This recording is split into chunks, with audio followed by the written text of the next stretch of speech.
প্রধান উপদেষ্টার বিশেষ সহকারী অধ্যাপক আলী রিয়াজ বলেছেন, ভবিষ্যতের বাংলাদেশ কেমন হবে তা নির্ধারণ করে দিতেই এবারের গণভোট।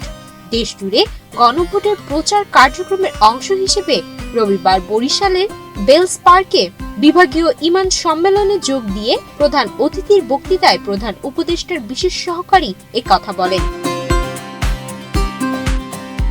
বরিশাল বিভাগের কমিশনার মোহাম্মদ মাহফুজুর রহমানের সভাপতিত্বে সম্মেলনে বিশেষ অতিথি হিসেবে উপস্থিত ছিলেন প্রধান উপদেষ্টার বিশেষ সহকারী মনির হায়দার এবং ধর্ম মন্ত্রণালয়ের সচিব মোহাম্মদ কামাল উদ্দিন।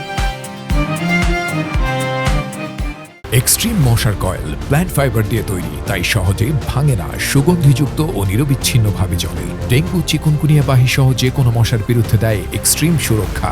গণভোটের প্রচার ও ভোটারদের উদ্বুদ্ধ করতে বিভাগীয় ও জেলা পর্যায়ের অংশীদারদের সঙ্গে মতবিনিময় কর্মসূচি প্রথম দিনে আজ বরিশাল বিভাগের ইমামদের নিয়ে এই সম্মেলনের আয়োজন করা হয়। বরিশাল বিভাগের বিভিন্ন জেলায় কর্মরত 12 শতাধিক ইমাম সম্মেলনে অংশগ্রহণ করেন। সম্মেলনে আসন্ন গণভোট সরকারের প্রচার কার্যক্রমের মুখ্য সমন্বয়ক অধ্যাপক আলী রিয়াজ বলেন, অনেক সংগ্রামের বিনিময়ে পাওয়া এই বাংলাদেশের প্রকৃত মালিক বাংলাদেশের জনগণ। গণভোটের মধ্য দিয়ে ভবিষ্যৎ বাংলাদেশের পথরেখা তৈরি হবে উল্লেখ করে তিনি বলেন, আগামী দিনে নির্বাচিত জনপ্রতিনিধিরা দেশ কিভাবে চালাবেন এই গণভোটের মাধ্যমে তা নির্ধারণ করে দেওয়ার সুযোগ সবাইকে কাজে লাগাতে হবে। অধ্যাপক আলী রিয়াজ বলেন, আমরা এমন একটি রাষ্ট্র চেয়েছি যেখানে সরকার জনগণের কাছে জবাবদিহি করবে, কিন্তু বিগত 54 বছরেও আমরা সেই লক্ষ্য অর্জনের কাছাকাছিও পৌঁছাতে পারিনি। তিনি বলেন, গত 16 বছরের ফ্যাসিস্ট শাসন, অত্যাচার ও নিপীড়ন থেকে এতটুকু পরিষ্কার যে এই ব্যবস্থার পরিবর্তন ছাড়া আমরা এগিয়ে যেতে পারবো না।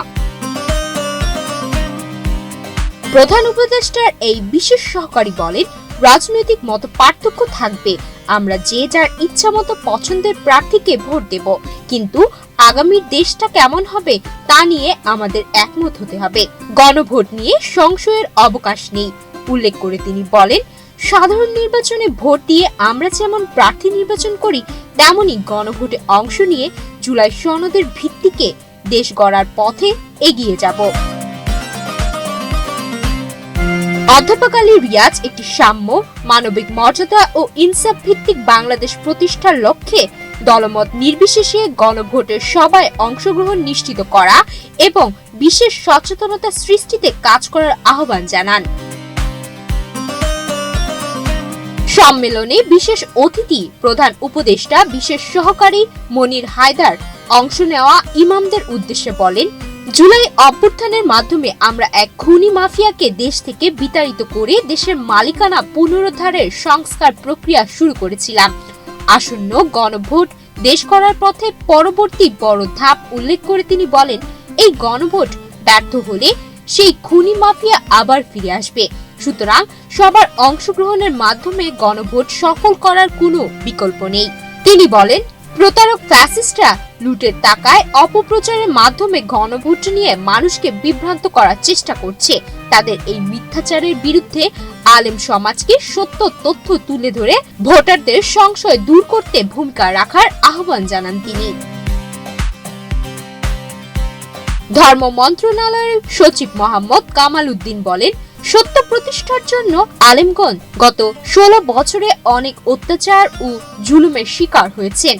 বাংলাদেশের ইতিহাসে এই প্রথমবার দেশ কেমন হবে তা নির্ধারণের সুযোগ এসেছে উল্লেখ করে তিনি আশা প্রকাশ করেন যে আসন্ন গণভোটে দেশের আলেম সমাজ সবচেয়ে বড় ভূমিকা রাখবেন।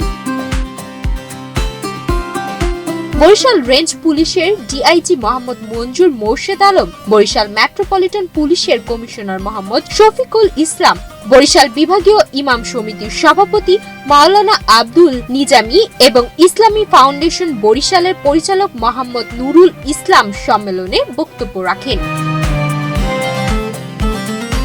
সুমায়া মিতু, বাংলাদেশ প্রতিদিন।